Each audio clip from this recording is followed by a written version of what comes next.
問題 A。高橋と青木のみが登場するリストがある。何それ？高橋の登場回数を出力しろ。Python なら、入力を読んだらカウントで終わりだね。Python 以外にも同じようなものがあると思うが、C++ で直接ループを回すコードも置いておく。これらの提出へのリンクは説明欄にあるぜ。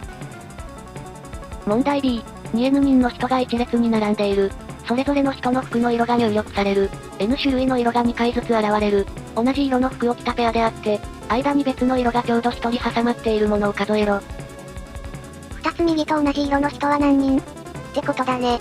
さっきもしれっと出したが、条件を満たすものをループで数えるときは、ブールをそのままイントに足すのがいいと思うぜ。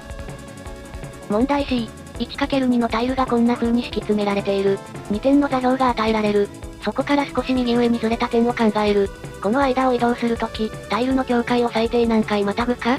座標はとても大きくて、普通の探索だと時間切れになるぜ。とりあえず、タイルじゃなくて点が入力されるのが意地悪。見たところ、X と Y 座標の偶数奇数が同じならタイルの左側。違うなら右側だね。右にあったら X を1引いて、左に揃えるよ。それで、スタートとゴールを両方ずらして、原点スタートに。マイナスが嫌な感じだけど、この線で線対称になってるから、単にマイナスを消せば折り返したことになって問題なし。X 座標も同じだな。あとは、スタートから右上に突き進んだ時を基準にして、右の方にあったら右移動を足せばいいね。算数の問題としては、これが今回で一番難しいかもしれない。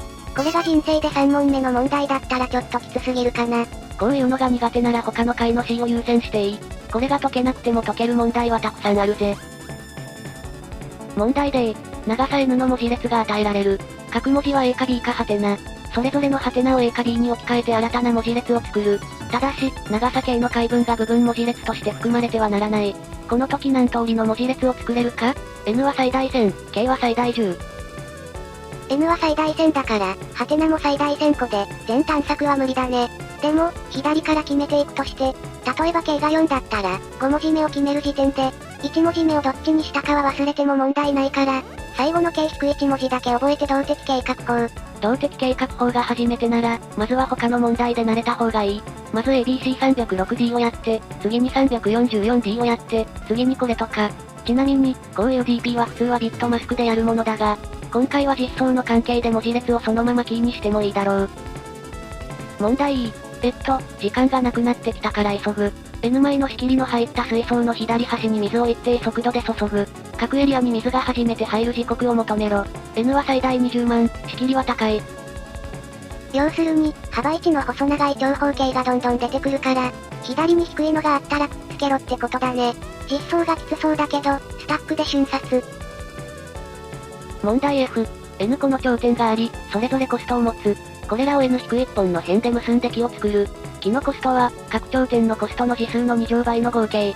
木のコストの最小値を求めろ。N は最大20万、頂点コストは大きい。次数だけ決めていいかな？どうせ、合計を 2N-2 にさえすればそんな木は作れるでしょ。もちろん全部1以上でないとダメだが、まあな。じゃあ全部1の状態から始めて、貪欲に安いのを増やすよ。プライオリティ級を使えば時間も OK。問題 G。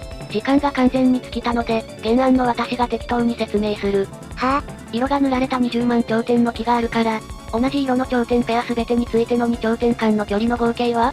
中心分解すればどうにかなりそうだね。まあな。よかったらチャンネル登録してね。ご視聴ありがとうございました。